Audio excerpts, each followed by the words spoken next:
performed tonight by former Blackwood High School student on electric guitar. So welcome into the Definite Fiction stream. This is, I'm back. This is Alex. Jeff is currently, Jeff is currently out there in right fixing his outfield camera. That's why I get a little ultra wide shot right now. So this is the 215 Gold AAA team. They're welcoming in Greenwood for Game 2 of this summer series. You can see Jeff running back right now. We're about to say the Legion Creed and do the national anthem. I was not told about a national anthem button yet, so I don't think we have anything. We're probably playing music with the national anthem again. But yeah, the 215 Gold team, if they win today, they will go on to play. They'll go on to the championship little bracket next week against, well, I'm not sure against next what the bracket will be. So yeah, national anthem coming in, so we're going to take a... No, we do. Someone's playing this.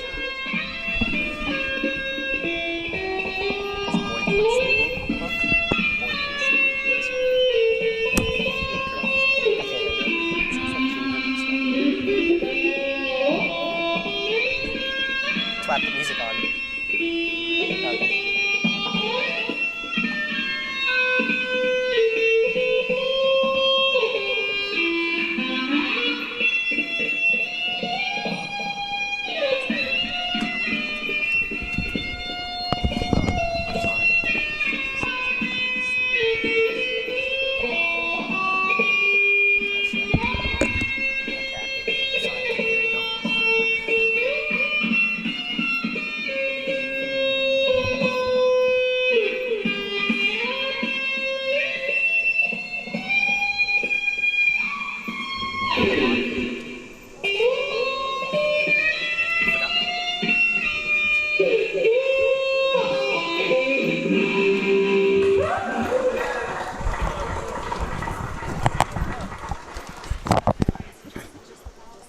Alright, it's a national anthem performed by, I didn't catch the name of the Blackwood student.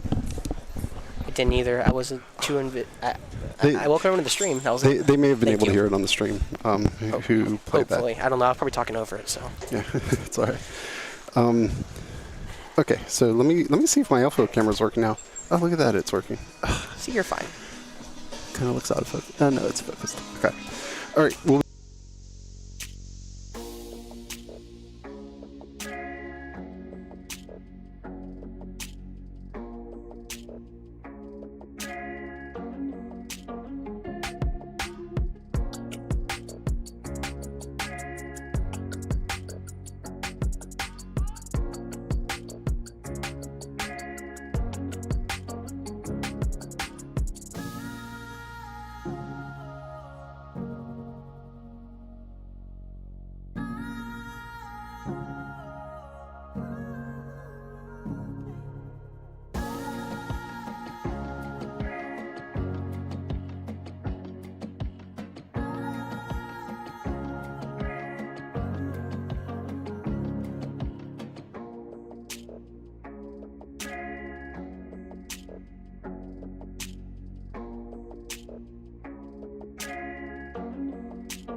All right, we're on, and We are here, back.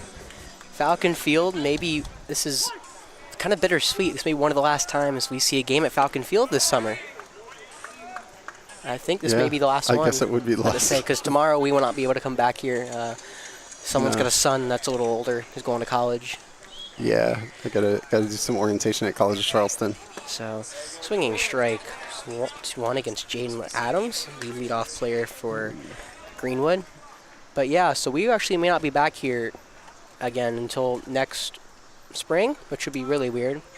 Yeah. Another kind of quick note, we probably won't be around for much else this week, barring the senior team has a couple more upsets in them and upsets both Inman and Rock Hill today and tomorrow. Now, again, both of those unlikely to happen, but hey, we got to this tournament, which, fun fact, we're the only 2 seed to win our regional. That's right. Every other one seed made it except Greer, so 2-1-5, the senior team able to. They're the Cinderella team of that. We'll see how far we can go. Yeah. But yeah, barring a 7 o'clock pitch time on Friday, meaning we win both these games, or maybe a weekend series, I don't think we'll be there. Yeah, and these are 2 really good teams, Inman and Rock Hill. Yeah, I was fully expecting to go to Inman. Ball 4 to Jaden Adams, leadoff walk, and Tucker Harwell. He's on the mound tonight for the 2-1-5. So yeah, the senior team Inman. I was doing all my research for Inman, but obviously change of plans. Kind of like yesterday, we had to come audible to come here instead of going to Inman. So did all my stats for Inman. Inman's really good. They can hit the tar off the ball, basically. And it's not like it's power; it's just average. There's like 3 people that are over like 400, and they all have like over like 30 at bats. So very talented Inman team. We got our hands full tonight. Basically, what I told Jeff, I told PA announcer in the booth, to take some really good pitching for us to kind of move on in this tournament tonight and tomorrow, if willing we get there. Do we know who we're pitching tonight I for have the seniors? no idea. The game should be starting around right now, so hopefully we can check. Yeah, I was kind of trying to look here and there, but have not been able to. Has not started yet, so we'll have to wait. Bunt attempt, runner goes at first, high pitch, ball down to second, throw, it goes into center field, bouncing. Jaden Adams swipes second.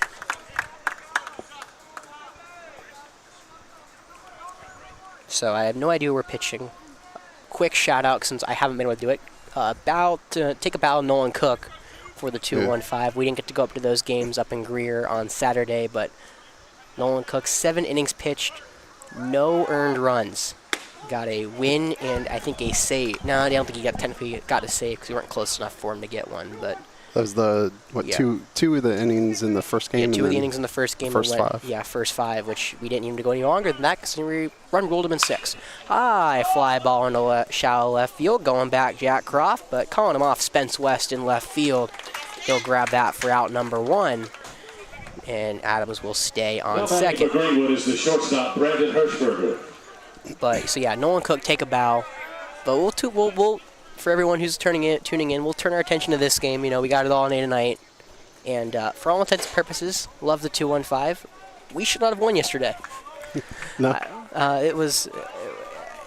We got out hit 12-3. Hank Collins gave up 10 hits. Ball gets away from Cedric O'Neill, and that will allow Adams to go down to third. Great read from Adams. Got a great jump on that ball. Looked like O'Neill may have a play, but he couldn't get the handle on it and throw it down to third. But so yeah, got out hit 12-3 yesterday from this Greenwood team. Hank Collins gave up 10 hits, only allowed 2 of them to score. Go to extra innings where the man in center field, Alvin Murray, hit a go-ahead solo home run. I don't think I've ever heard of that in a AAA game, but hey, hats off to Alvin Murray III. Absolutely phenomenal game yesterday. 2 for 4 with a homer and 2 RBIs. That ball's grounded foul down the third base line. 1-1. But Alvin Murray, phenomenal game yesterday. Hats off to the leadoff kid in center field. I'm sure we'll touch on him a little more when he comes up in the bottom half of the inning. So yeah, that's where we stand right now. The 2-1-5 SCALB teams wins this, and they will have 2 straight upsets to go to the their big tournament. That ball's grounded down to third and through the hole, base hit in the left field. Adams will come home with the first run, and Brandon Hirschberger drives him in. Now batting for Greenwood, number 6, Dalton Boyler. Hirschberger, that is his team lead, or actually, I think tying the team lead for RBIs with his 11th this year. That'll bring up Dalton Boyder. Boyder, he wears Shoals a lot, or I guess student this year. This team strike. Tucker Harwell greets him with a strike.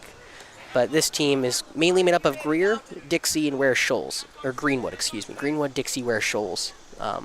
Mostly students. I will say Christopher Smith is one to keep an eye on later in this game. When he comes up in the 7th spot, he's already committed to Lander University. So I think he's a rising junior, if I'm not mistaken. If any Greenwood people are joining in and would like to say hi, I'm pretty sure he's committed to Lander. Don't quote me on that, but no, he's committed to Lander. I don't know if he's right. I think he's rising junior. I think. Okay. So, pitch high inside, ball 2. I think right, ball 2 or ball 1. That's a good question. So I have 1-2 on the board I've been here. talking so much, I haven't been able to kind of find out. Been able to keep up with this game completely. That ball's fouled back. Now, 2 strikes. So, yeah. So for us tonight, let's see if I can. Looks like they just started. Yeah, they just started. So yeah, no big lineup changes. It looks like, at least for the hitting side of everything. Cooper Revels, Rents Best, Carew Bates, 1, 2, 3. Falcons deleted off. Then down the lineup we'll go. Probably touching on people later. High ball 2. It's 2-2 now to Boyder, a right-hander against left-handed Harwell. So yeah, and also AAA Blue is also going to be in action tonight after a upset loss last night against West Columbia. They're staying in the Midlands, swinging strike 3. Boyder goes down for out number 2. His 3rd strikeout of the playoffs, Boyder. Now batting for Greenwood, the third baseman. 2 down, Jameson 1 run Pate. already come across here for Greenwood. And now it'll be Jameson Pate here for the post-20 Eagles. Yeah, they are the Greenwood Eagles. They are one of the only Legion teams to have a mascot. I feel like Greer did. I think they're the Warhawks. Greenwood senior team. Don't they have like Emerald and 96 on there? I don't remember. They may have. But I guess for AAA you end up having more teams, right? Yeah, they are the Eagles. So like Irmo has its own, and Newberry and Chapin have their own separate quick teams. 2 strikeouts. Cogdell for Inman, striking out both Cooper Revels and Rents Best. Not the ideal start for the senior team. Balls laced down the right field line and fouled out of play by Pate. So Jameson Pate hitting 323 so far this summer. He's been on a tear for this Greenwood team in the 5-hole today. Next pitch to him, fouled into the backstop, and Harwell goes ahead 1-2. So yeah, the blue team stunning loss yesterday, only their 3rd loss of the summer. They will go to West Columbia. If they win tonight, they will be playing here tomorrow. If they lose tonight, they are out after a phenomenal summer for them. Balls line to shortstop. Jack Croft on the backhand flips it to second for out number 3. Harwell limits the damage, but Greenwood strikes first with a RBI single by Brandon Hirschberger to take the 1-0 lead. 2-1-5 will come up to bat in the bottom of the 1st, see if they can spark some offense.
All right. Welcome back here to Falcon Field. On the mound, Dalton Boiter right away. Fastball right down Broadway against the left-handed Alvin Murray III. I said played hero yesterday. That's one word to describe this man. The other word to describe him coming into yesterday was slumping. 0 for his last 13, but boy, he broke out of that. Solo go-ahead home run in the top of the 8th, powering the 2-1-5 to a Game 1 victory. Takes inside ball 2. Murray ahead. Only your last at bat matters. Exactly. So I look. He's 1 for I 1. said he was slumping yesterday. He very much broke out of that. On the mound tonight for the 2-1-5 senior team is they're finally up to in the field. It is Andrew Peck, just like last week, going with Peck to lead the tournament off. Interesting decision from Coach Dorsey as that ball's skied high in the foul territory on the left side. Third baseman Jamison Pate calls everyone off, makes the play out 1. However, I guess a lot of arms were wasted in that, or were not wasted, but used in that win. Both those wins on Saturday, including Nolan Cook. Mainly Nolan Cook and Austin Laughlin. Matt Moore, in my opinion, should have got a start as that ball's going to hit Tucker Harwell, our pitcher. Looked like on the thigh. I think he's okay, hopefully. He will trot over to first. So yeah, Andrew Peck, he will be on the mound tonight. Hopefully he can mimic his success he had against Greenwood, where he pitched 5 shutout innings. Yeah, he was really good then. So we'll be keeping an eye on them, keep an eye on both our teams. And again, as the blue team, just as they started yesterday, already down 1-0 against West Columbia. It's not how you wanted to start. Oh, a homer to start off the game for West Columbia.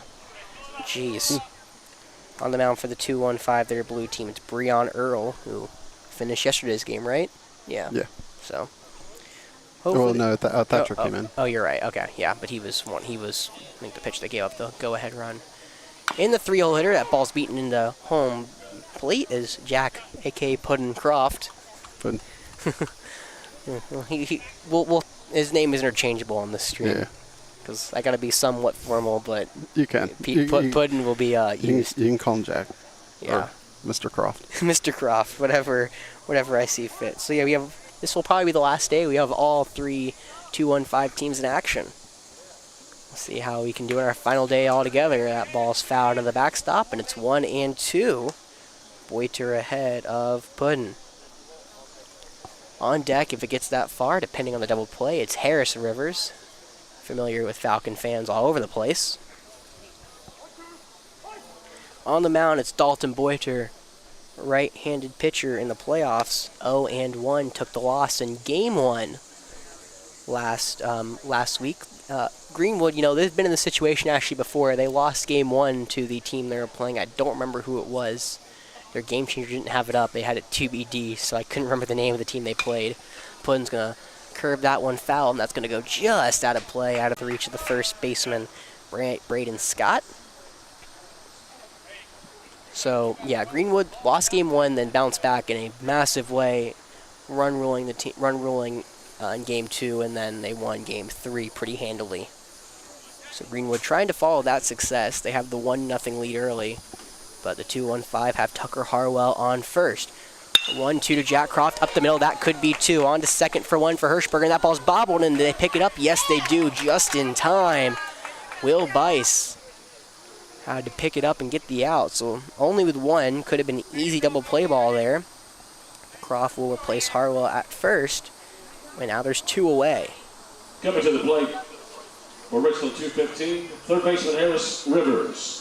Jack Croft has 2 stolen bases this summer, but has been caught stealing twice as well, so we'll see if he moves with the big bat of Harris Rivers at the plate. First pitch to him, slider in there for a strike. Harris watches it on the inside third of the zone.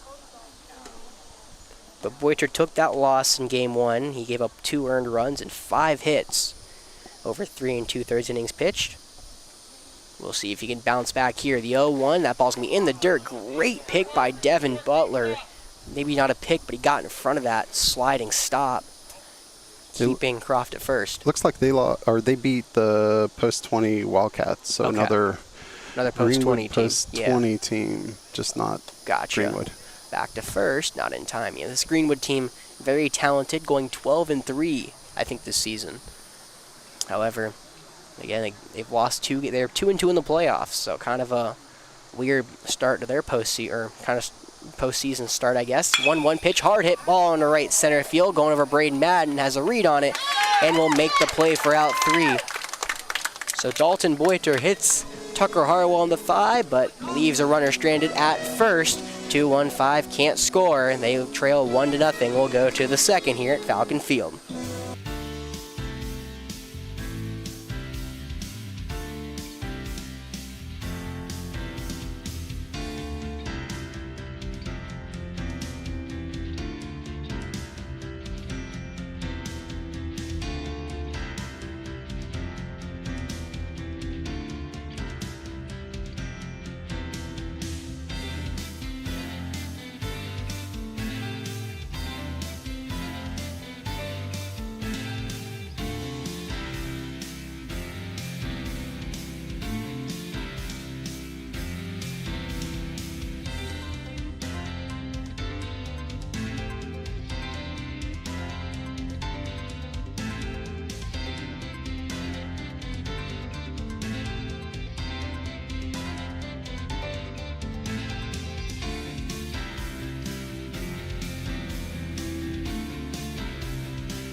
So welcome back to Forest Acres. The sun's giving us a lot of protection here. It's a cloudy night across the Midlands. Tucker Harwell leading, throwing the ball. First pitch swinging, Will Bice lined in the left field. And Harwell, leadoff single. Leadoff base runner yet again for Greenwood, who immediately put some pressure on the left-handed pitcher. Left fielder Christopher Smith. So Tucker Harwell, in his sole appearance last week in the playoffs, 4 innings pitched, 3 hits, 2 earned runs, but 9 strikeouts. Only has 1 so far tonight. We'll see if that increases. On the mound for the 2-1-5, that the dominating kid was Hank Collins. Again, 2 earned runs over 7 innings. Gave up 10 hits, but didn't let many of them cross. Harwell, first pitch right down Broadway. Christopher Smith, the Lander commit, in there on the inner third of the plate for strike 1. Harwell on the mound has been pretty solid for the 2-1-5, 1.91 ERA. Foul tipped into the zone, down to second. Looks like he's going to get him, and yes, he does. Cedric O'Neill on a line in there, and he throws out Will Bice trying to swipe second. 1 down, and the plate, Christopher Smith is down 0-2 after he fouled one to the glove. Bice has 2 stolen bases this summer. Wasn't able to capitalize on a third. 0-2 pitch coming home, Harwell, high, ball 1. Is that you? That is me. Okay. Well, I was trying to see something on the stream, but unfortunately I clicked the wrong thing. And that's strike 3 looking on the inside corner. Painting it beautifully, the left-hander gets Christopher Smith looking. Now there's 2 down. Tucker Harwell's second strikeout. Gonna need a big night for him. Okay, so first baseman Braden Scott. I guess I never knew that rule. I've never seen it come up before where the runner steals on a foul tip caught by the catcher is a live ball. I thought it was a foul ball. No, because remember, that's why It's only a foul ball if no one catches it. It's kind of like it hits the dead spot is kind of the whole thing. Yeah. Okay. Now, I've never seen it happen, to be fair. Yeah, it's never come up, so I never I was calling it. I was like, that counts? But yeah, I guess it went in the glove, so it counts. I guess it makes sense that, foul tip on the third strike, I guess, is a live ball. Because I mean, if you can tag up on a live ball, swinging strike one. Tucker Harwell painting the outside part of the corner. I thought he fouled off the first. Oh, he didn't foul off the first. Okay. Against Braden Scott, the 8-hole first baseman. Right-handed hitter, hitting 200 this summer, 3-7 in the playoffs, but he watches a strike right down Broadway, and it's now 2-2 with 2 outs for Harwell. But yeah, so I guess it's the same thing as a tag-up. I mean, everything that's caught is in play, so whatever works. 2-2 pitch on the way home, fastball low, ball 3, full count with 2 outs. But yeah, it's been I don't remember what we were talking about beforehand, but it's been a fun summer so far, Senior team hoping to win. Foul tip. That one was not caught by Cedric O'Neill. Right now, the senior team, I think they're tied going to the bottom of the second. Actually, no, they're in the top of the second. 1-2, Rucker Brandon down in the count. And now he just grounds out right as I say that for the third out. Blue team still down 0-1. Needing a win here to stay alive. Breon Earl at the dish with 1 down. But here in Forest Acres, 3-2 count. Tucker Harwell coming home. Fastball swinging, strike 3. Tucker Harwell, back-to-back strikeouts. Puts away the threat of Greenwood here in the second. They leave them off the board. We'll see if the 2-1-5 can put any runners across the plate and tie this game up when we come back to Forest Acres.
Right.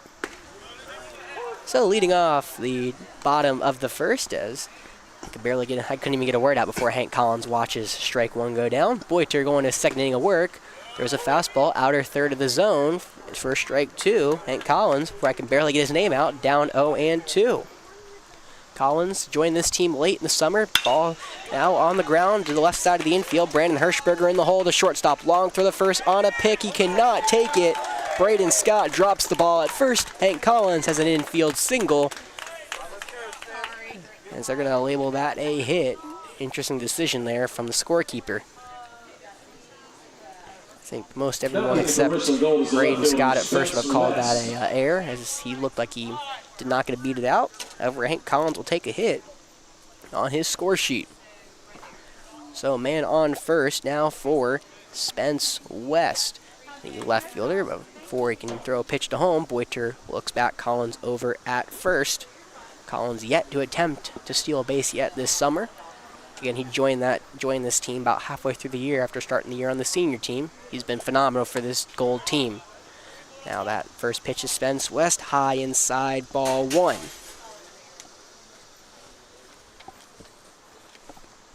Spence, the right-handed left fielder tonight for 2-1-5. Only 1 for 9 in the playoffs. Looking to break out of this slump here. 1-0 pitch coming home. Fastball outer third of the zone. Strike 1. The 215 Gold team, they lost the whole season against the blue team. However, they're 3-0 in the playoffs, all against higher seeds. Spence West fouling one at the backstop, and it's 1-2. What I'm saying is the Gold team is hot right now. Hopefully they can continue that trend and upset Greenwood in 2 games. If not, Game 3 tomorrow at Greenwood to see who goes on to their championship tournament. Boiter has ahead 1-2. The pitch slicing down, foul down the right field line. Long run from Braden Madden as it goes foul. Braden Madden, is in right field. The 2-hole hitter for Greenwood. Boiter still ahead of Spence West 1-2. Hank Collins over at first. He's not go. Pitch comes home. Fastball low and away. Ball 2. Spence West had some 2 big innings on the mound, 2 saves for the 215 Gold team. At the plate, 2 RBIs and 2 strikeouts, along with that 1 for 9 this summer. In the playoffs. Those are all playoff stats. Trying to pick up here, that fastball inside, brushing Spence off the plate, and it's a full count here with nobody out. Boiter cannot afford to lose him. He's been phenomenal on the mound, holding opponents to a 152 batting average. Leads his team. In danger of walking another man aboard. 3-2 pitch, coming home. That ball's chopped to second. Will Bice weighs back on it. Now we'll tag the runner at second. They get him. They're going to call him out at second. Whoa. And at first, then they're going to... Ooh, they're saying it's double play. Interesting. Wait, that wasn't even close. He was... Are they going to say... Well, okay. We know they called Hank Collins out. No, they're going to call Spence West out, too. The first baseman was confused that they called him out. Wow, double play.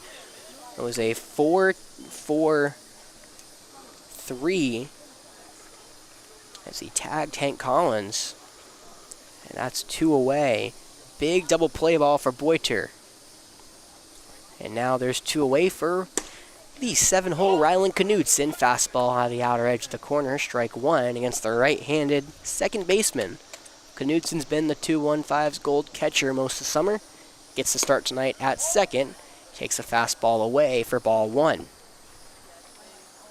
So interesting call there at first. Spence West doesn't get the bag. Now we're going to see if Knudsen can spark a 2-out rally as he fouls one into the catcher, and it's 1-2. Hopefully Butler's okay, as that looked like it hit him right on the chest protector, maybe around the heart. No, it hit him on the leg, excuse me.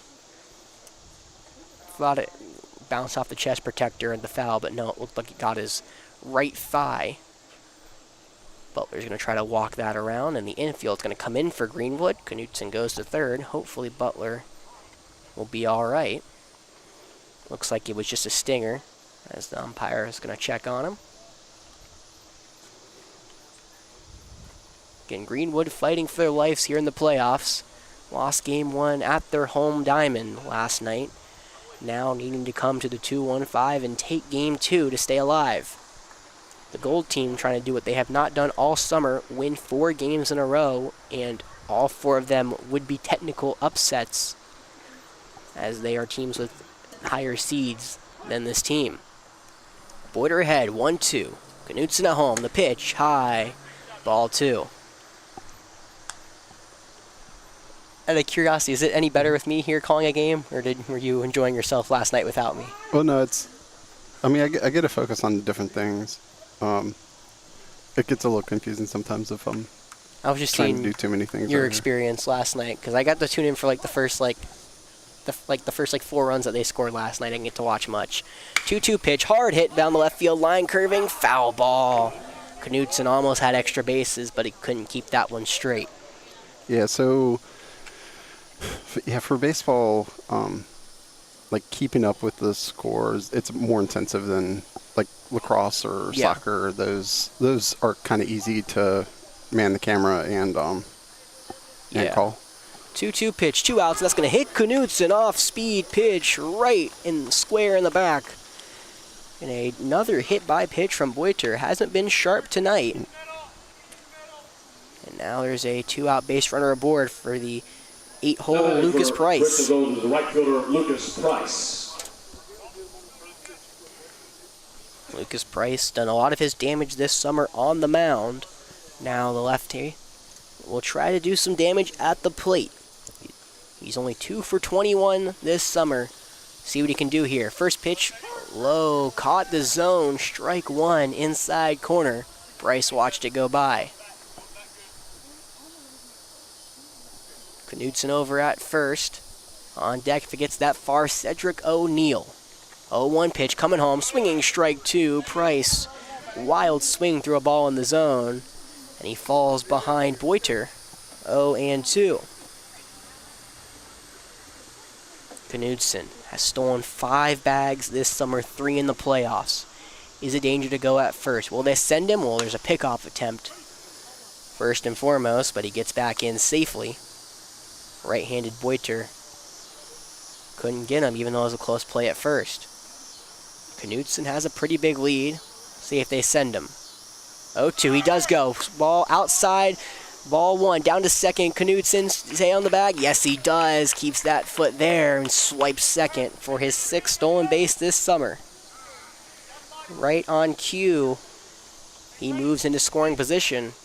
And a big RBI chance for Lucas Price early in this game. He only has 1 this summer. Number 2 could tie up this game here in the playoffs. 1-2 pitch coming home. Ball fouled into the forestry here in Forest Acres.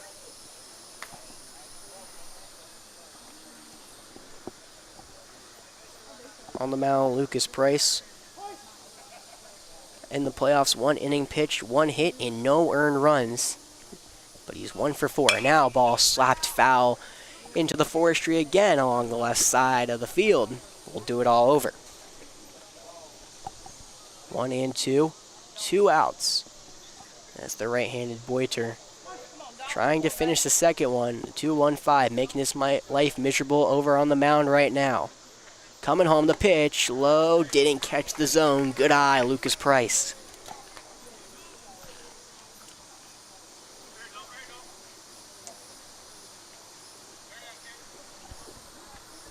Two the count. Tying run at second in Knudsen. 2 outs. Boiter comes home, the pitch, inside, caught looking, strike 3 on the corner. Boiter gets a strikeout, his first of the game, to set down the 2-1-5 threat in the second. They have 1 on second, can't get him home. 2-1-5 will now try to hold this lead at 1. We'll go to the third.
music. Okay. You're good.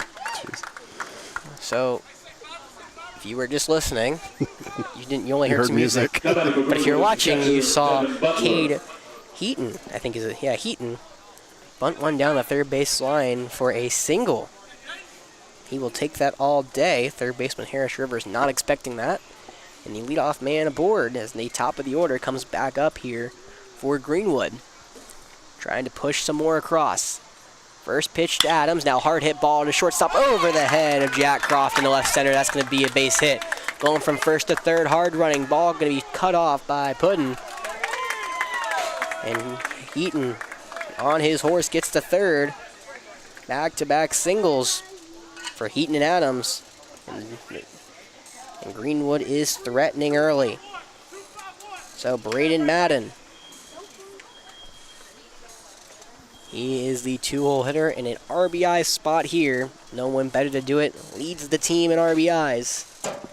That was until Hirschberger tied him back in the first. They are now tied for the lead with 11. Madden also has power to spare. 2 homers this summer. In a big spot here that could really get some early insurance. First pitch, runner goes to second. No throw. Neal holds the ball as Adams goes to second without a throw. Now there's 2 runners in scoring position.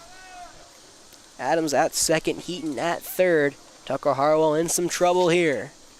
1-0 pitch coming home. Hit ball into left field. That's going to drop in front of Spence West for a base hit.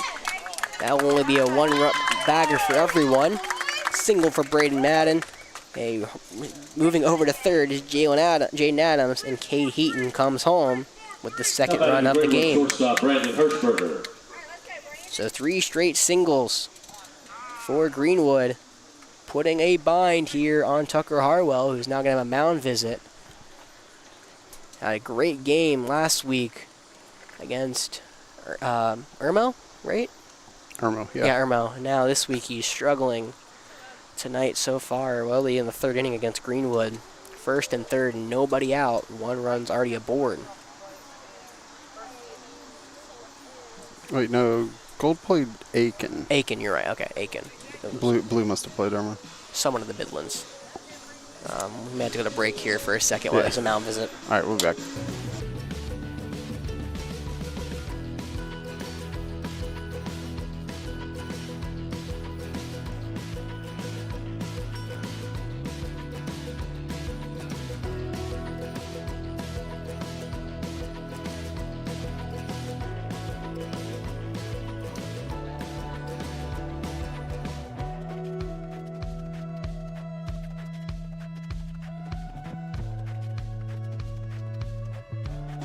All right.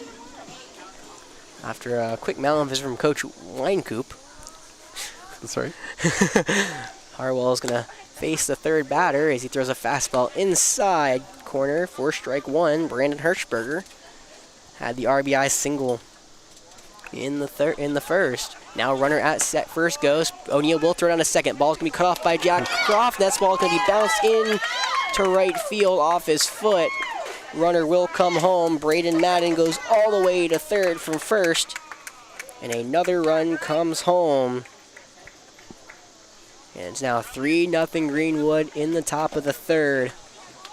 An error from the 2-1-5 allows Adams to score. I'm not sure if that was on O'Neal or Puddin, but either way, mistakes. It's a 1-1 count to Hirschberger. Pitch now going to be popped up in foul ground, giving chase Hank Collins, but he will run out of room as that ball will leave the yard.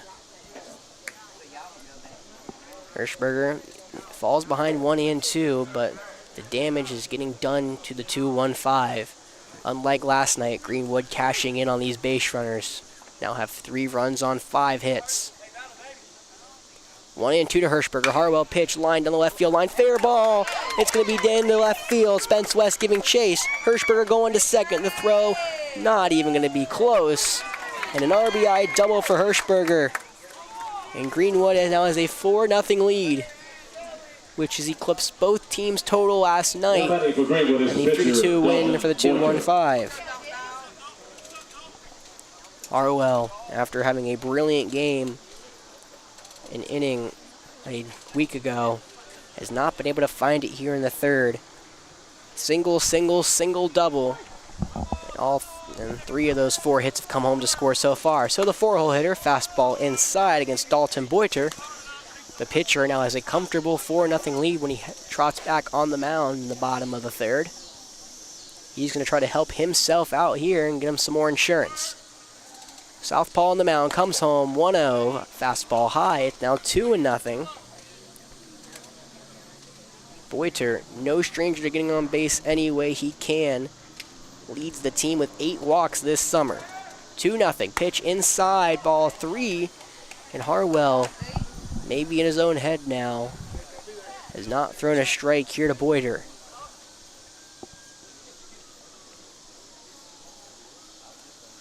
The Gold team in some trouble. 3-0 pitch coming home high, ball 4. Looked like a changeup. 4-pitch walk to Boiter. And the Gold team is now struggling in the 3rd. All 5 batters have reached base here. Third baseman Jameson Tate.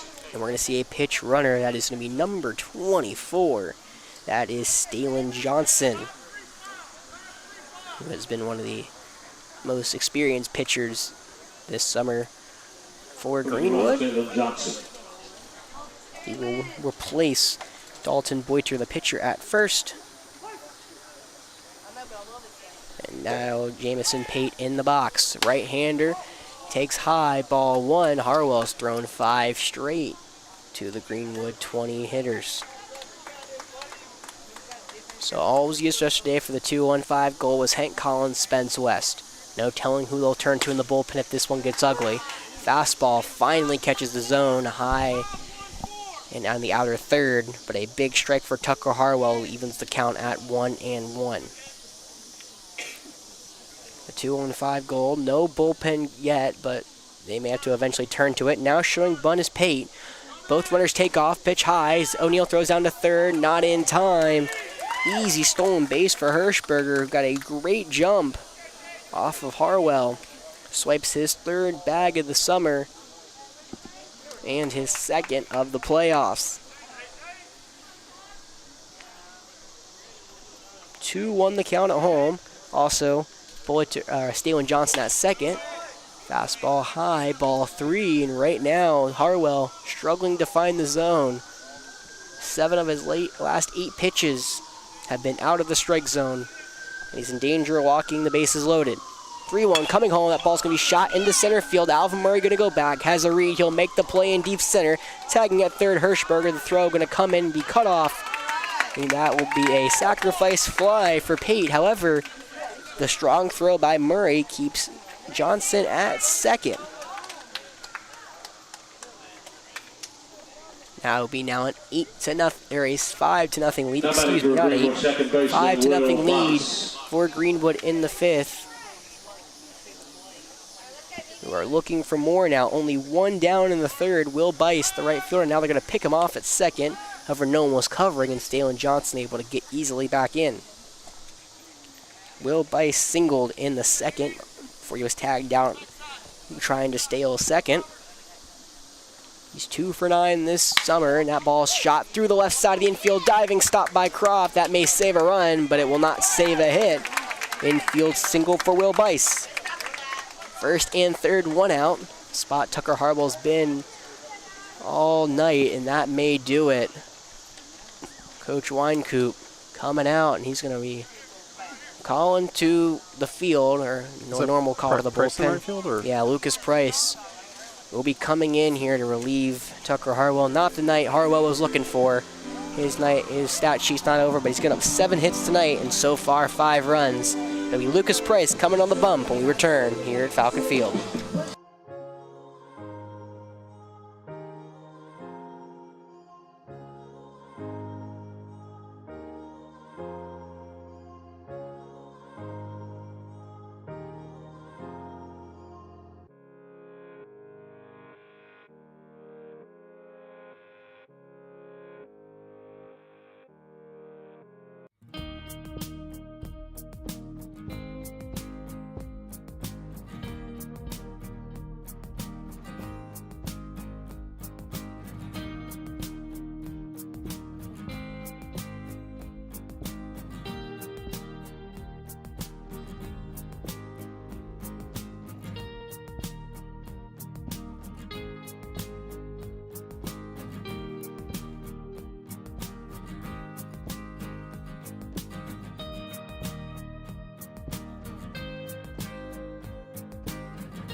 So Lucas Price, another lefty on the mound for the 2-1-5, replaces Tucker Harwell. He inherits a runner at first and third with one down, and Christopher Smith at the plate. First pitch to the right-handed batter is right down Broadway, fastball, strike one. Lucas Price, 2 appearances this summer, has not, or I think 3 now, but has not taken a win in any of them. Runner at first goes, the pitch strike down the middle, but no throw by O'Neill. Will Price takes second. Now there's 2 runners in scoring position with an 0-2 count to Christopher Smith at the plate. Lucas Price trying to get out of this one. 0-2 coming home, fastball outside. Excuse me, it's going to be 1-2 now. So the 2-1-5, it's all come crashing down here in this third inning. So far, 5 hits, 1 walk, and only 1 out. 1-2 the count. Fastball, that one stays outside as well, and it's now 2-2 to the right-handed left fielder. Christopher Smith trying to add some more to Greenwood, make that a comfortable lead. 2-2 coming home after he fouled into the netting. Right back. Smith has been phenomenal. 391 average, 500 on base percentage this summer at the dish. Very dangerous hitter in the 7-hole for this Greenwood team, showing you why they're a 1 seed. Price is tying the count, 2-2. The pitch, home, curveball, that's swinging strike 3. That's going to get away from O'Neill. Run will come home and score. And a big drop third strike will allow another run for Greenwood to come home. Mistakes, mistakes, mistakes will kill you. It's a dropped third strike. Lucas Price. That's such a good pitch, that curveball inside. Beautiful. It was a beautiful curveball. Get him swinging. But it bounced off the, looked like the leg plate of Cedric O'Neill and lost the handle. Smith scampered to first. So basically the situation we were just in. First and third, 1 out. 6-0 lead now for Greenwood. They are looking to pour it on here to the 2-1-5. It's Braden Scott at the dish, the 9th batter of the inning. Runner on first goes, Christopher Smith. Throw down to second. Good play by Knutson to keep it out of center field as Smith takes second. Knutson's hat came off as he tried to keep that ball in the infield. No advancement from Bice. A stolen base from Christopher Smith. That's only his 2nd this summer as they are eating alive O'Neill behind the dish. For the right-handed first baseman, 0-1-0, another fastball high. It's now 2-0 here against Braden Scott. Scott has 5 RBIs this summer. 6 and 7 are on the base pass for him. He's ahead 2-0. The pitch coming home from the southpaw, fouled out of play. So on deck is the 10th batter of the inning, Cade Heaton. He led off the inning with a single. Greenwood, it's been a hit parade here in the 3rd. Now the 2-1 coming home, curveball inside. No movement from Scott. Now it's 3-1. First base is open, but you can't afford to walk another batter, especially for Lucas Price, who's just breaking into this game. 3-1 pitch, fastball outside. No, it's strike 2. Again, we've seen some times where batters have thrown the bat and have walked down first base line. Braden Scott was as far as anyone has been this summer down first base line, even into the grass, off the dirt, before the umpire made him go pick the bat up. Full count pitch from the southpaw on the mound coming. 3-2, the pitch, grounded down the third base line, foul, staying alive, Braden Scott.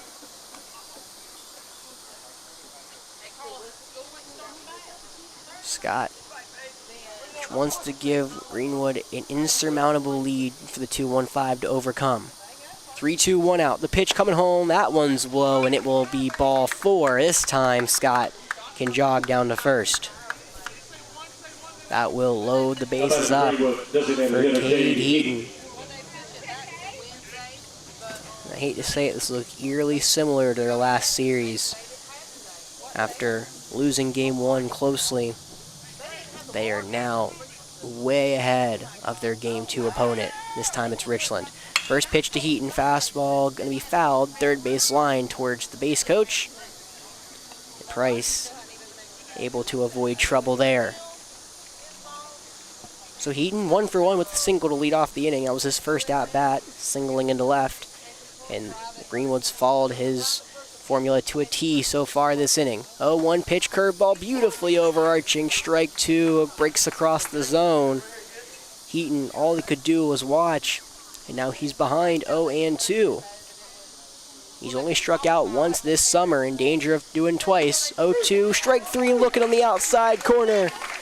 Lucas Price paints a picture there, setting Heaton down for the second out of the inning, and a big second out at that. Has the option to limit the damage here.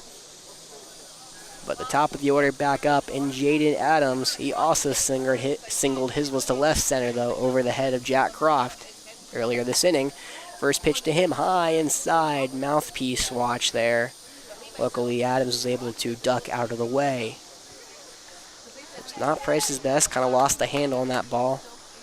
Luckily, it looked like it was a little off speed, so Adams had time to get out of the way. Either way, 1-0 count, 2 outs, bases loaded. Greenwood leads 6-0. That pitch just outside, ball 2. Couldn't tell from my angle, but it looked like it was in the same location that was the strike 3 call on Heaton. Maybe it was a little farther off the plate. 2-0 pitch, coming home. Adams watches that one go outside in the other batter's box. It's now 3-0, and Lucas Price, the last thing he needs is to walk home another run. Greenwood's already scored 5 this inning. The Eagles looking to tack on another. 3-0 pitch, coming home, curveball. Oh, almost hits Adams again. Luckily able to duck out of it. Ball 4. It's an RBI walk for Adams. Coming in will be Will Bice from third. Christopher Smith moves to second. And Braden Scott will go, or Christopher Smith moves to third and Braden Scott in second. So that is the last batter attached to Tucker Harwell. 2 and a third inning pitch, 7 earned runs, and 7 hits. Not how he wanted his night to end. That ball bounces in the dirt, gets away from O'Neill. No movement from Christopher Smith at third. Bad read. It was so bad that Braden Scott was at third before O'Neill got to the ball. I might have had a chance. Probably not, but yeah. I mean, I know you're. I would have gone. I know you're up 7-0, but this is the playoffs. Pour it on. Jeez. Either way, Lucas Price avoids a run there for himself. 1-0 the count. Fastball low. Ball 2. 6 straight. Been out of the zone for Lucas Price, which is kind of weird considering he struck out Cade Heaton just a batter or 2 batters ago, I guess. 2-0 pitch, now coming home, fastball high and away, ball 3. And Lucas Price has lost all the zone. In danger of walking Braden Madden. Madden 1 for 2 with a single and a fly out, but he's way ahead of Lucas Price, 3-0 here. 2 outs, bases still loaded. Price comes home, bounces it in. O'Neill, ball 4. 8 straight balls for Lucas Price, walks home 2 runs. That is the first run attached to himself. Not sure what happened, but he has lost the zone in the last 2 batters. It's an 8-0 lead in the third. Brandon Hirschberger comes back up. I wonder if it has something to do with the 200% humidity we're in right now. Yeah, the humidity, nobody's fan tonight. However, Lucas Price is bouncing ball number 9 in there for ball 1 on Hirschberger. Hirschberger 2 for 2 with a single and a double. And you're going to see Harris Rivers, our third baseman, go over there and talk to him. Lucas Price has thrown 9 straight out of the zone. A quick love tap there from Harris Rivers saying, go get him. We're going to need Lucas Price more than ever. Greenwood has put on 7 in this inning to increase the lead to 8-0. Hirschberger looking for more. The 1-0 pitch coming home right down Broadway. Strike 1. Big strike there for Price as Hirschberger was taken all the way. Had stepped a foot out of the batter's box before that ball even got to the catcher mitt. 1-1 the pitch. 2 outs. That ball golfed foul down the right field line. And for the first time since Cade Heaton, 3 batters ago, Lucas Price is ahead of a count. He's ahead 1-2 here.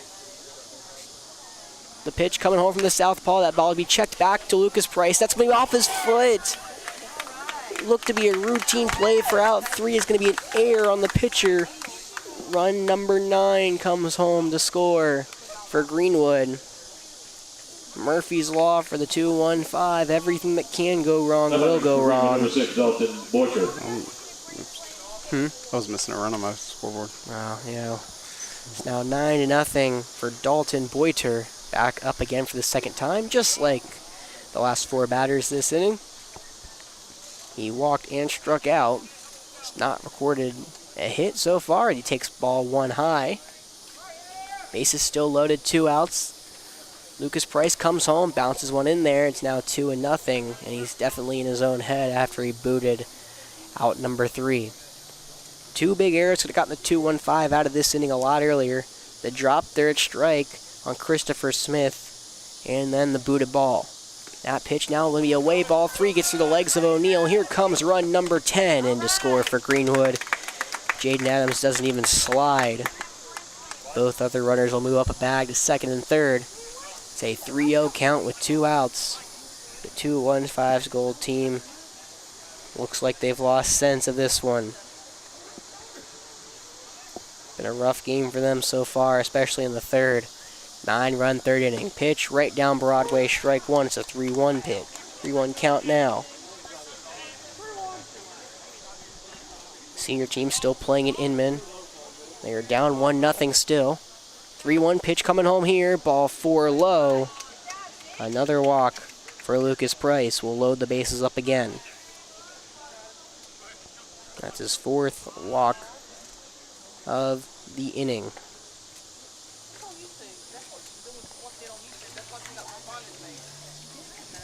It's halfway through the 4th for the senior team. Yeah, they just flew out to end the 4th. Andrew Peck having a good outing on the mound so far through 3. Only giving up 1 hit, however 2 walks and a wild pitch has killed him tonight. First pitch now here. Jamison Pate taking ball 1 low. Looks like it'll be Lucas Price's inning to finish at least. The 1-0 pitch going to come home. Fastball just low again. Pate takes it. It's now 2-0. The other AAA team, the blue team's up 2-1 against West Columbia. Only team that's winning for the 2-1-5 currently as ball 3 goes in there high. And Pate has a path to first. Lucas Price walked 4 batters this inning. Number 5's looking to come in, and it is way high, ball 4. 4-pitch walk for Lucas Price. That is run number 11 for Greenwood, and that may be all for Lucas Price. Greenwood had a massive lead here as the walls have come tumbling down on the 2-1-5. Looks like that may be all for Lucas Price. As Coach Weinkoop come back out there.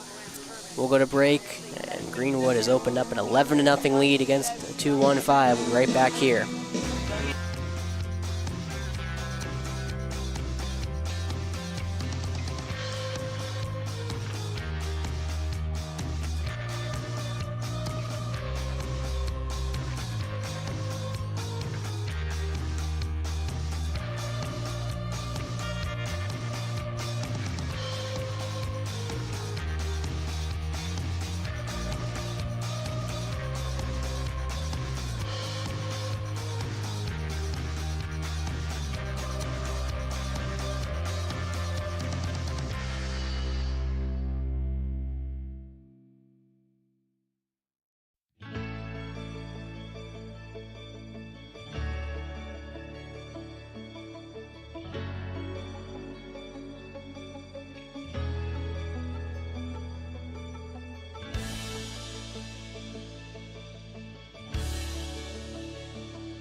Ryan Knudsen in the pitch. First pitch from him popped up in the infield, or maybe shallow right field. Going back, second baseman Tucker Harwell.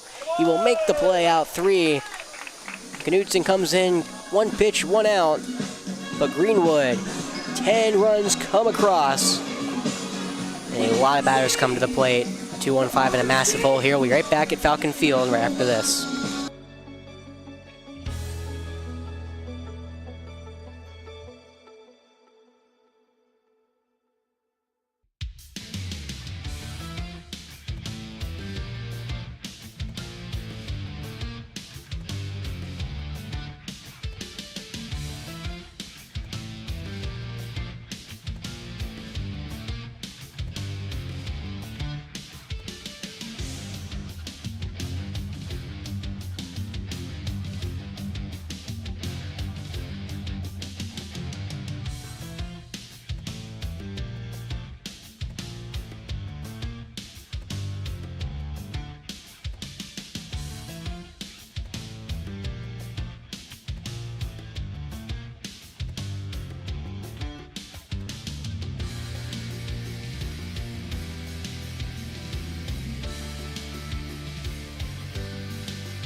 So we had a 30-minute, 32-minute inning. half an inning. Yeah, half an inning. We're not done yet. Yikes. Are we back? Oh yeah, we're back. Oh, okay. Well, yeah. If you heard on the stream, that inning was 32 minutes long. As Cedric O'Neill steps in, immediately takes a strike from Dalton Boiter, who is the only bright side of that is he was also sitting over there for 30 minutes and hasn't thrown yet. O'Neill fouls one back, and he's behind 0-2, and Boiter looks fresh as a daisy. So 16 batters came up the last inning for Greenwood. So they scored 10 off of 6 hits. And that ball's be grounded over to the right side of the infield. Will Bice over at second. Easy does it. Quick ground out. 3 pitches, 1 out. O'Neill grounds the second for out number 1 in the bottom of the third. And Alvin Murray the third comes back up. It's been forever since we've seen him. He flied out in the foul territory. Back in the first to the third baseman, Jamison Pate. Now he's up for the second time in the game, and he takes a curveball outside, ball 1. So the 2-1-5 down 11 runs, needing a shot of adrenaline to their offense so they have any chance to even make this a game. Pitch number 2, fastball inside against Murray, against the lefty. And it's 1-1. Boiter coming back, looking sharp on the mound. 1-1 pitch inside, fastball again, catches the corner. It's 1-2. Boiter now has 10 strikeouts this summer, looking for number 11. 1-2 pitch coming home, swinging strike 3 fouled into the tip of Devin Butler behind the dish, and there's 2 down quickly. So after last inning, morale can't be high. What cannot happen is a 1-2-3 inning in the bottom of the third after what Greenwood did in the top half. It's going to be Tucker Harwell at the dish trying to change that. First pitch, fastball high inside. Ball 1. Tucker Harwell, the new second baseman for the 2-1-5. Was not his night on the mound, but he did get aboard with a hit by pitch his first at bat. He's going to chop that one over to second base. Will Bice up the middle. Nice backhand over to first. Quick 3 up, 3 down. And the 2-1-5. Just after a 32-minute in top half of the inning, it may have been a 3-minute bottom half of the inning.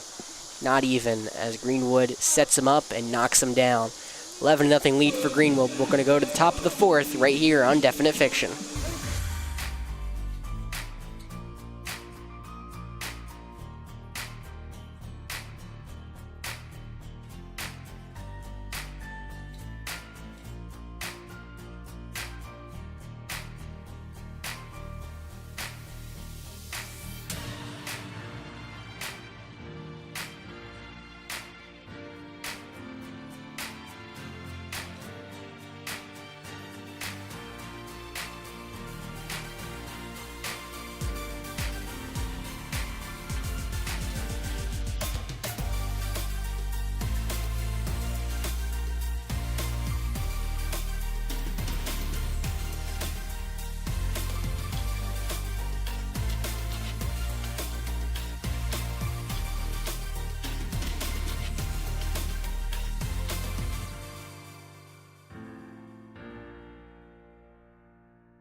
Christopher Smith.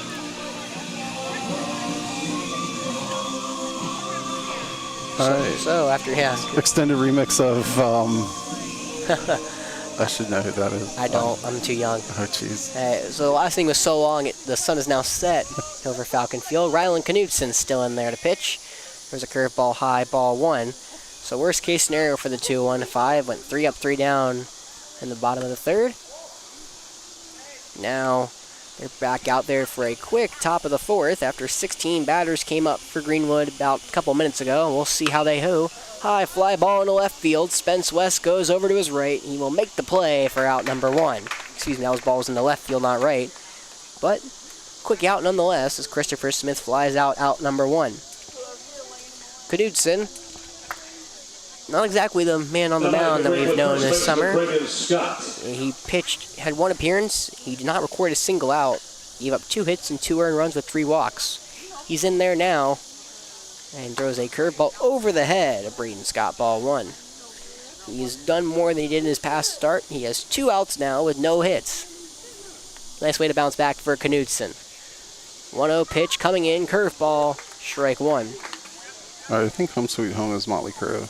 But let me look that up. Gotcha. So, kind of looking ahead for the 2-1-5. Swinging strike 2, that curveball off speed, fooling these Greenwood hitters. Long thrown outside curveball.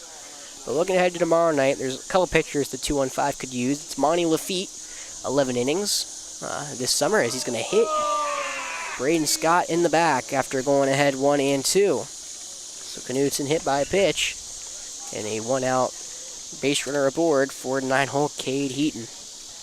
But again, tomorrow, Monty Lafitte could go. He has 11 innings over 6 appearances.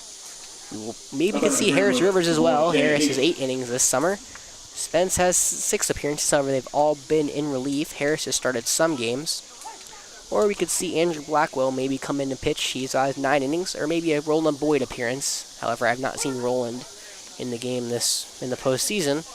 Ball outside. It's a strike, excuse me. 0-1 here against Heaton. Knutson comes in, that ball will be lined into right field. Coming in, Lucas Price, he'll make the play out 2. And will make Braden Scott stay at first. So, not a bad outing so far for Knutson. 4 batters, 3 outs. And there's 2 in the top of the 4th. Looking ahead to tomorrow here for Greenwood, they're in a little different scenario. A little more pitchers to use than the 2-1-5 do. Tonight, obviously, you got Dalton Boiter on the mound, who's been absolutely phenomenal so far. First pitch, curveball high above the head of Adams. That may not be Knutson's curveball. It may just be a regular fastball pitch. It looks like a knuckleball. Yeah, it looks like, he's got the K in his name, so kind of like a knuckleballish. 0-1 coming home, almost hits the head of Jaden Adams, able to duck out of the way pretty easily. So last night, Greenwood, they used Hirschberger for 6.6 2/3 innings. They're using Boiter. So other options they have Braden Madden, ball over the heart of the plate. It's now 2-1. So you have Braden Madden tomorrow, he has 9 innings pitched this summer so far. Obviously Boiter they have, and other than that, they have Jaden Adams, who I'm assuming maybe they're one of their long man they're going to use. Fouled back there from Adams, and it's now 2-2. Jaden Adams, he has 4 appearances, has 1 win on the mound. He has 11 pitches. Maybe they go with Cade Heaton, 3 appearances, 2 wins for Greenwood tomorrow. Those are kind of their pitching way to look, and Knutson turns on the heat and gets Adams looking, strike 3. So Knutson, one of the best things we've seen from the 2-1-5 all night, only 1-hit batsman, but keeps the Greenwood post 20 Eagles in check. Will go to the bottom of the 4th, and the 2-1-5 finally gets some offense. Find out next here on Definite Fiction.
All right. So we are back here. Dalton Boiter is still out there for Greenwood. First pitch fastball outside, ball 1 against Jack Puddin-Croft to lead off the 4th. So for our other 2-1-5 teams, the senior team has now gone down 5-0 in the 4th. Andrew Peck kind of lost a little bit after an error on Cooper Revels extended the inning for Inman. They're in firm control. A swinging strike, fouled, tipped into the glove of Butler. It's now 1-1. So the 2-1-5, it's looking like their senior team, if it lost, they will play the 4 o'clock game on Thursday, which unfortunately we cannot make, I don't think. Just with scheduling conflicts, it being at 4 o'clock kind of hurts our chances. 2-1 pitch, ball low, ball 3, and Croft has a path to first here.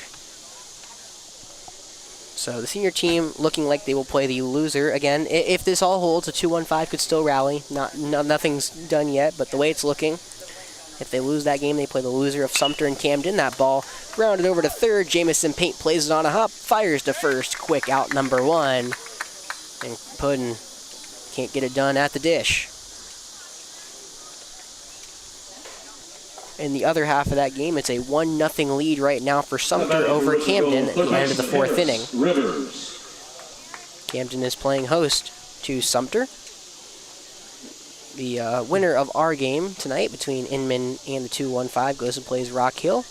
The winner of Sumter and Camden will go play at the number 1 team in the state, Florence. So that is the senior team. The blue team, the only team that's winning for the 2-1-5, is a 5-1 lead against West Columbia. They'll be back at home tomorrow if they can win that one, as Harris Rivers' sharp ball down the left field line fouled a right-handed hitter. Right now, the 2-1-5's blue team, bases loaded, only 1 out. It's Mike Ott trying to put some damage into West Columbia. Here, though, and looking bleak here for the gold team, down 11-0. Pitch low and away, ball 2 against Harris Rivers. Hey, the tying run's in the hole, by the way. We have to bat around. Sorry. I didn't understand. I was getting there. I was starting to comprehend the joke a little more. Once you started saying, I was like, never give up. Tying run's in the hole. A tying run is in the hole. We're gonna need to everyone. No, the only caveat is we need everyone else to get on base and come home. 3-1, ball 4, and a 5-pitch walk to Harris Rivers. For the first time since the middle of the 2nd inning, the 2-1-5 have a base runner. It's the first walk surrendered by Boiter tonight. Harris Rivers is able to draw it, which is somewhat surprising considering Harris Rivers is the tallest person in our lineup, meaning his strike zone is the biggest. We'll take what we can get. In steps in Hank Collins, right-handed first baseman. Harris Rivers goes on first pitch, swinging strike down to second. That ball is not in time. Harris Rivers takes second. Silver lining for the 2-1-5. Harris Rivers swipes his 3rd bag this summer. He will take what he can get. Hank Collins watch strike 1 go. It's 0-1. Now the pick off to second. Harris Rivers has to scamper back in to be safe. So for our schedule streaming, I guess since we're already here talking about it a little bit, it's going to be very hard for us to make another game this week unless, again, the 2-1-5 can rally tonight. The senior team doesn't rally tonight and win tomorrow night. We could probably make that 7 o'clock Friday game. However, if we do not, we play at 4 o'clock. If we lose tonight, we play 4 o'clock on Friday, which is very unlikely to make. Yeah, I don't think I'll be able to make it. Yeah, and then I won't be able to either, probably. And then the even unlikelier scenario, if we win tonight, lose tomorrow, we play the 1 o'clock game on Friday, which is even, if we can't make the 4 o'clock game, yes. I'm sure everyone at home can do the math and figure out we cannot make that 1 o'clock game. So, again, you have some obligations tomorrow with Hearn, so we will not be here. Pickoff attempt to second, not in time. So no game will be done tomorrow, even though the blue team is looking like they could be coming home tomorrow to play Game 3 in a rubber match against West Columbia. So if everything how it goes, how it's looking, and we somehow, one of the AAA teams get a team in the tournament, ball sky to short, Hirschberger doesn't really have to move from his position and makes the play. It's out 2. So if we can get one of the teams in the AAA bracket, we can maybe come to y'all in one of those games. Yeah. think they said there's When are they games playing, playing at Conway. Thursday, Friday. It's like or that's like Tuesday, Saturday, Monday, Sunday. It's like Saturday. It's like Well, no, Saturday, Sunday. The seniors play through Sunday, so maybe it's Monday, Tuesday, Wednesday or something. Well, I know they play Monday. I know the championship game's Wednesday for them. That ball's tapped back to the mound. Spence West unable to get the barrel on it. Boiter flips it to first for out number 3. So the 2-1-5 get 1 to second again, but can't do anything with it. Boiter looking dominant on the mound. Greenwood leads 11-0 here, and we will go back to the top of the 5th, which could be the last inning of this one. We'll be right back here on Definite Fiction.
So Knudsen back out there for a second inning, fouling that back.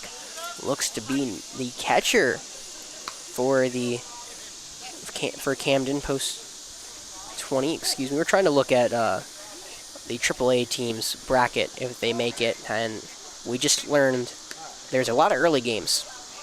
But I mean early. The latest game. There's only one 7 o'clock game in the whole tournament. Ball grounded through the hole on the left side. Base hit. And a leadoff single at that for Greenwood. They're looking to put this game away in the 5th. They just need to be winning by 10 at the end of this inning for a run rule. And easy does it as a new hitter, Tyler Mapes, in there singling to start the 5th against Knudsen. So another new batter there for post 20. That's Brennan Good. He replaces Brandon Hirschberger.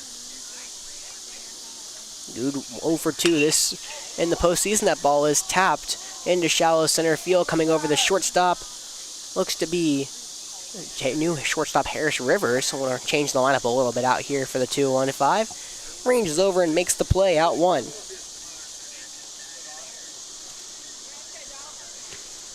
So out number 1, stepping in, Dalton Boiter. He will stay in the game, considering he's the pitcher. They don't want to let him run loose yet. So a little change. Spence West in left. Outfield still the same. Hank Collins over at third. Harris Rivers, he's at short. Cedric O'Neill at second. Tucker Harwell playing first. And Jack Croft behind the dish. Knudsen throws a strike. 0-1. Hard hit to Boiter. Right at Hank Collins. Gets him off the bag at first. Long throw. Double play. Harwell able to pick him off. A 1-2-3 inning for Knudsen, who No one probably saw this coming after the third. Has thrown 2 and a third scoreless innings, keeping the 2-1-5, giving him a chance to not get run ruled. They need to put two across in the bottom of the 5th. We'll find out if they can do it right here on Definite Fiction.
So last chance for the 2-1-5. Knudsen leads it off, grounds over to short. That ball's going to be fired to first by Brandon Hirschberger. 1 pitch, 1 out. The 2-1-5 down to their final 2 outs of this game really quick. So back in looks to be Lucas Price. Or no, it looks to be a pitch hit. No, it is Lucas Price. Excuse me, I thought I saw a different number back there, but I did not. Lucas Price getting his chance. That ball's going to hit him on the foot, so there is hope for the 2-1-5. The tying run will come to the plate. No, tying run on deck. All right. Oh, yes, you're right. No, I meant like the not the tying run. You could tell that long inning took it out of us. And we're trying to figure out scheduling matters of the AAA team depending on next week, but sorry. The game extending run. The game extending run at the plate. In Cedric O'Neill. That's what I was trying to say. I was confused. I'm just used to saying tying run because we don't get a lot of 11-0 blowouts on either side here. Yeah. No, you're just trying to extend my joke. Exactly. I'm doing what I can. All right. So Boyder on the mound.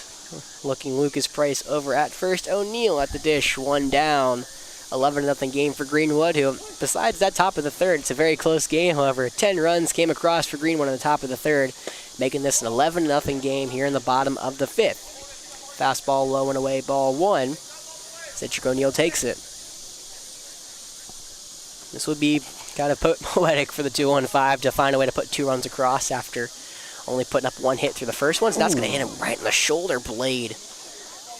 Looked like an off-speed pitch, and Boyder, back-to-back hit batsman. I don't think either were intentional, but still, maybe given a warning after the back-to-back hits. So far, it looks like he's good. And now they're going to come a quick mound visit here for Greenwood.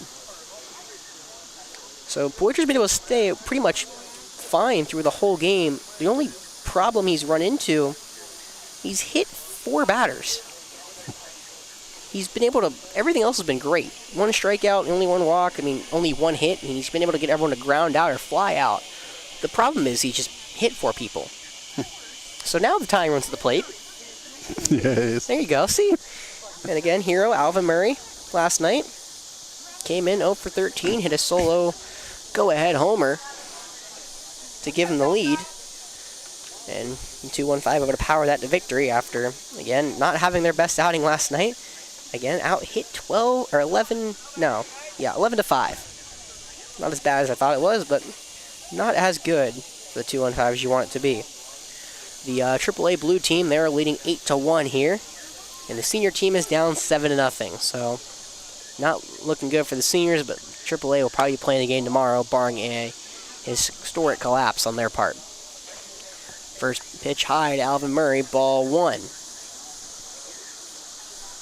Boiter trying to settle down here, does not want to load the bases with 1 out. Throws a fastball low, just around the shins of Murray. He watches it go by. Andrew Peck was bounced from the game without finishing the 4th inning. Robert Harrington had to finish it. Now Will Anderson in there, or Wyatt Anderson, excuse me, in there to finish, or try to finish this game, or keep the Inman off the board. However, they have bases loaded, nobody out, so could be a walk-off winner for Inman to run rule the 2-1-5.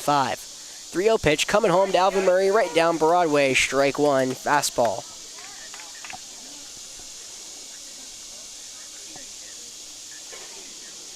The 2-1-5 in danger, their senior team in danger, getting run ruled at Inman tonight. Be a rough way to start their tournament. Fastball outside, ball 4. And the bases are loaded for the 2-1-5. Alvin Murray tying run at first. Again, you got to bat around first for it to happen, but there is technically hope for the 2-1-5. The game extending run is at second. Game extending, yep. And Cedric O'Neill. So still get some pride for the goal team to play for. Barring a historic comeback on their part, looking very bleak. And now, but we'll see what Tucker Harwell can do at the dish. He's 0 for 1 with a hit by pitch and a ground out. First to him, fastball catches the outside part of the zone, strike 1. The lefty at the dish watched it go by. So Murray at first, Price at third, O'Neill at second, swinging strike 2 from Harwell at the dish. Boiter blew a fastball right by him. And after a hit by pitch and a walk, Boiter calming down on the mound, ahead 0-2 against Harwell. The pitch coming home, that ball's going to be beat back to the pitcher, going to go home with it. Boiter gets the out at home, going to first, double play, and that will finish it off. Greenwood gets out of the bases loaded jam and run rules the gold team to stay alive in this series. They will head back to Greenwood tomorrow for their rematch in Game 3. Again, no pitching confirms yet. A couple pitchers that I could see going for Greenwood. Maybe Braden Madden. Jaden Adams may go, or Cade Heaton. The gold team, going to be a little interesting. Don't have many aces on the mound. You may get maybe an Andrew Blackwell. I'm not exactly sure. Maybe Monty Lafitte. Either way, maybe a bullpen game tomorrow for the 2-1-5 gold team. Hope nothing but the best, but this may end our, this unfortunately, after looking at may end our summer. Hopefully we can get one more game in, maybe on the weekend, but... Yeah, we'll see. See how it goes. Yeah, we'll have to hope for a win for the blue team if you want to see us again. Maybe the senior team could rally and... We'll see them. Yeah, see them on Saturday. Yeah, maybe see them on Saturday. They're down 7-0. They're have to put some runs on the board and some wins together, maybe in the loser bracket. Yeah. I probably won't be there Saturday, unfortunately. I have a date with a golf course. Oh, do you? Nice. Yeah, remember that I told you? Yeah.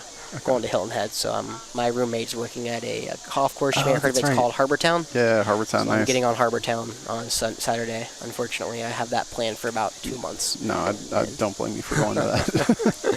So this may be the last game of my summer, unfortunately, unless, again, one of the AAA teams can find their way to get in the tournament. Yeah. Right now, it's looking like both will be playing more matches tomorrow. Okay. So if Hearn's orientation ends early, you know where to find me. Right. I'll let you know.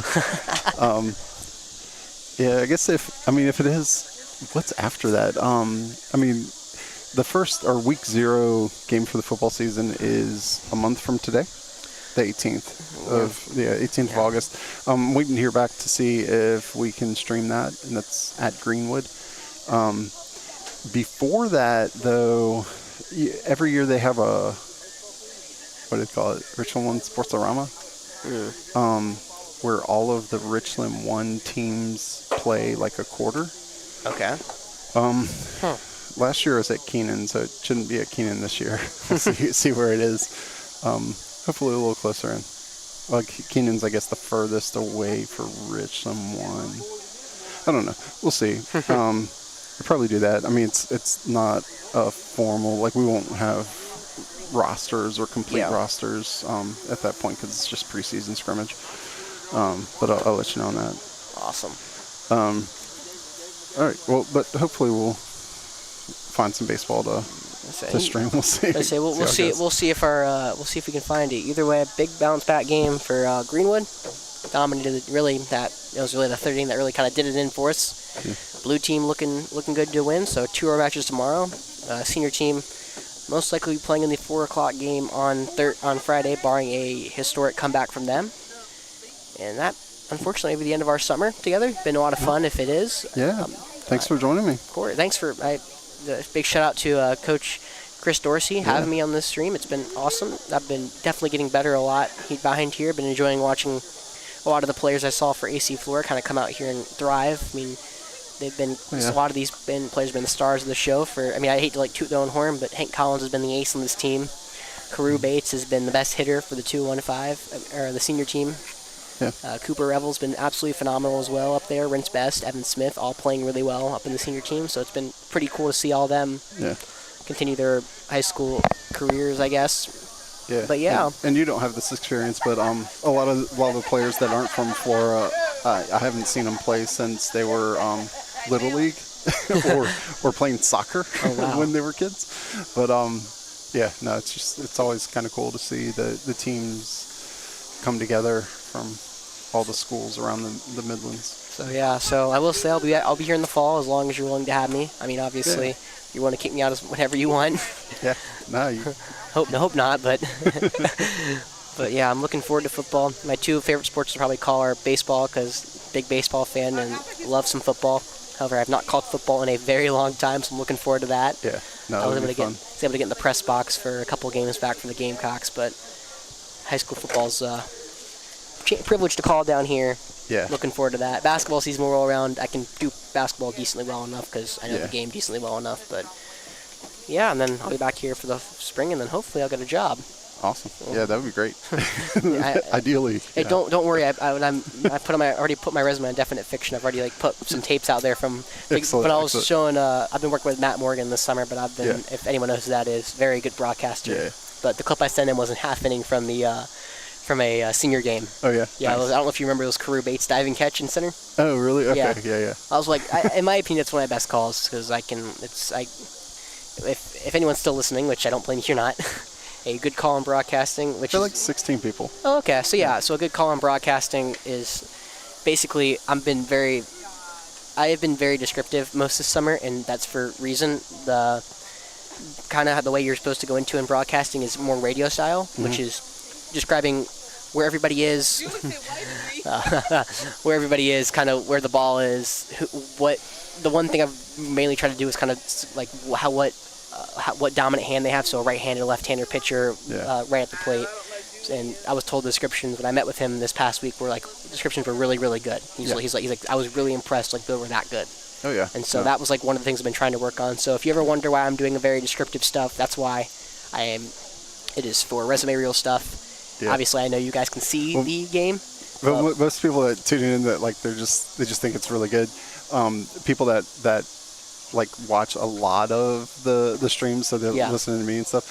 I talk minimally during baseball games. So it's pretty big contrast. But most people, especially if they're watching on something smaller than a 50-inch screen, you kind of have to have all that detail and because I'm assuming baseball, we obviously hear the outfield camera's been awesome. That's been so much fun to watch back and have. But it's harder. We don't. Unfortunately, it's you. And I'm not saying I'm not. Let me. For everyone to take that the wrong way. Usually, at normal streaming, we have more than one camera. Yeah. That's what I'm trying to say. Yeah. So football will be interesting. Normally it's just one camera, but I can do a remote camera and be on the field. Oh boy. But the problem is, in the past I haven't had people, or I haven't had people on the field very often, just because of lack of volunteers, people that want to do it. But I need to test out. There's an app. So yeah, I have the Stream Deck to switch between camera angles. There's a phone app, and I need to figure out what the range is for it. If I can, if I would be able to switch cameras from the field on the stream. Because then we could do like interviews and stuff on the field, and then we could switch back. I would love to turn on the music, and then we'd be able to, run back up to the top. I would love to do halftime interviews. Yeah, I would love to do really cool. But yeah, so we'll see. And if not, I should be able to get somebody to do it, and then so they could go down with a camera with you. No, I'm sorry. Yeah. So, but yeah, we'll have different things for the upcoming football season, including instant replays. I started doing instant replays for lacrosse. We did some for soccer. I think I had Brandon set up to do that. But yeah, instant replays will be a lot of fun this fall. And we'll see if we can get remote cameras going. But at any rate, the streaming quality from Memorial Stadium's usually really good. You get a really good connection from there. All right, I guess that's it. I was just talking about streaming quality at Memorial Stadium. Talking to some Ware Shoals folks you have no idea. My grandma grew up at Ware Shoals, so we were just kind of talking. But so it's been fun. Yeah. If this is the last time we see y'all until football season, I've had a lot of fun these last couple months. Definitely looking forward to this upcoming year. Looking forward to see kind of what Flora will be able to do. Lost a lot on the football field. Losing career Bates. Chris Lofton and Markel Townsend. Yeah, that's a lot of talent losing. Markel was so good. There was.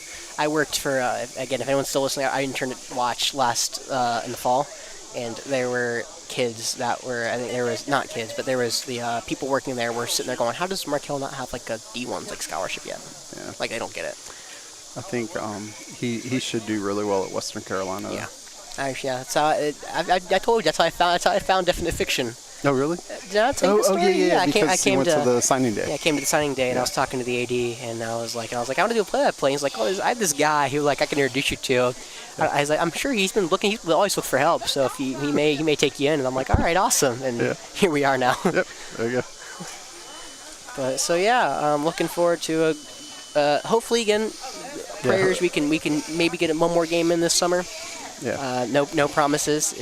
For me, it'd have to be Sunday, Monday, Tuesday, Wednesday. I know your Monday, Tuesday, Wednesday is looking really, considering those game times, is rough. Which it's just kind of how it works at a normal job. Yeah.